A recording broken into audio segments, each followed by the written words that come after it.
Estamos de volta com o nosso programa Ponto de Equilíbrio.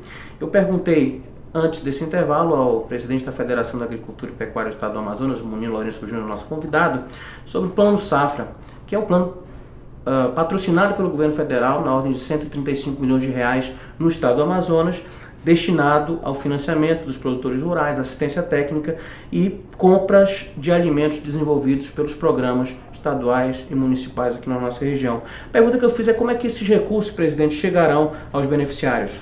Esse recurso tão importante do Plano Safra, que é o principal eixo de apoio, de fomento à atividade rural no Brasil e em cada estado, desses 135 milhões, 100 milhões serão destinados às linhas de crédito do PRONAF, do Programa Nacional de Fortalecimento da Agricultura Familiar, né, com financiamentos com juros subsidiados, né, para os produtores rurais, e os demais 35 milhões de reais serão destinados para o PAA, que é o Programa de Aquisição de Alimentos, que é fundamental na aquisição de produtos diretamente do produtor. Hoje, Marcelo, é uma iniciativa extremamente importante para as economias locais nos municípios do interior. Você sabe que hoje existe uma lei federal, né, desde o presidente Lula, de obrigar, condicionar para que cada prefeitura adquira pelo menos 30% dos produtos da merenda escolar da produção local. E o PA complementa isso comprando esses produtos e se soma, é bom que se diga, com o programa do PREME, que é o Programa de Regionalização da Merenda Escolar do Governo do Estado, que esse ano, só em 2012, comprará 24 milhões de reais diretamente dos produtores, mais de 17 mil produtores que estão hoje fornecendo para a merenda escolar, entendeu? Com 48 itens regionalizados do cardápio da merenda escolar. Isso nós já vamos completar 10 anos da existência desse programa, que tem servido de exemplo, inclusive, para outros estados. Então, o Plano Safra é muito importante e eu quero destacar que esse ano, este Plano Safra irá disponibilizar 10 milhões de reais para assistência técnica e extensão rural, que, como nós havíamos falado inicialmente, são serviços essenciais para o desenvolvimento da atividade rural. Aproveitando o teu gancho, e o Programa Amazonas Rural? Por sua sorte, é um programa patrocinado pelo governo do estado.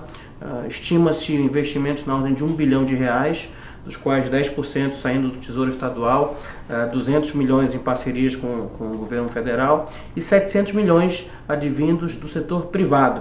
Mas a minha pergunta, Munir, em relação ao Programa Amazonas Rural, há uma necessidade de minimizar essas deficiências no escoamento da produção, às quais você já se referiu, busca pelo mercado justo estabelecer regras adequadas entre o produtor e o comprador, e a falta de conexão, eu mencionava, a falta de conexão entre o produto e esses mercados e outras distorções que seguramente existem. Então, o Amazonas Rural, na sua percepção, é uma política que tende a alcançar bons resultados?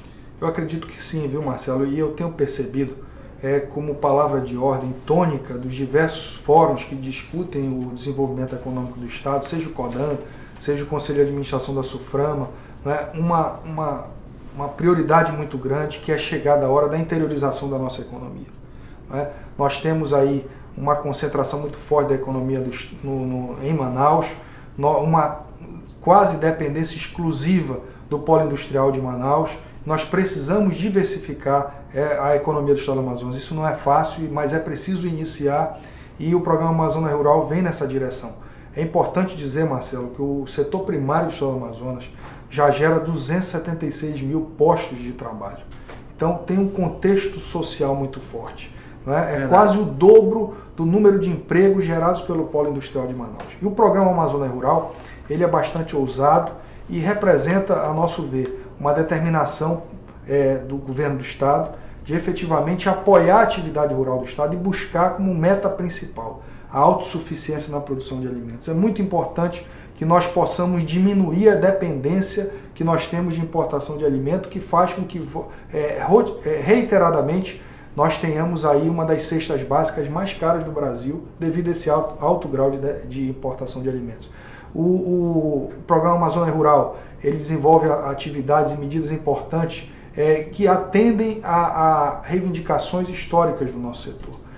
O Amazonas Rural estará preocupado em modernizar a atividade agrícola, apoiando a mecanização agrícola. Nós precisamos tirar o nosso produtor da enxada e ir para o trator agrícola, aumentar a produtividade, e o Programa Amazônia Rural vai subvencionar a compra de tratores agrícolas.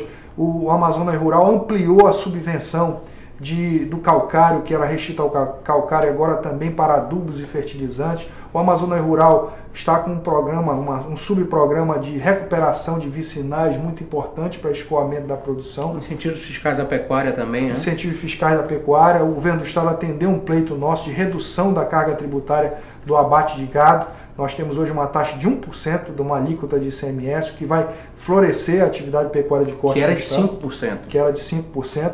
E nós temos também uma forte determinação em transformar o Amazonas, a partir do Amazônia Rural, num grande produtor de peixe da piscicultura.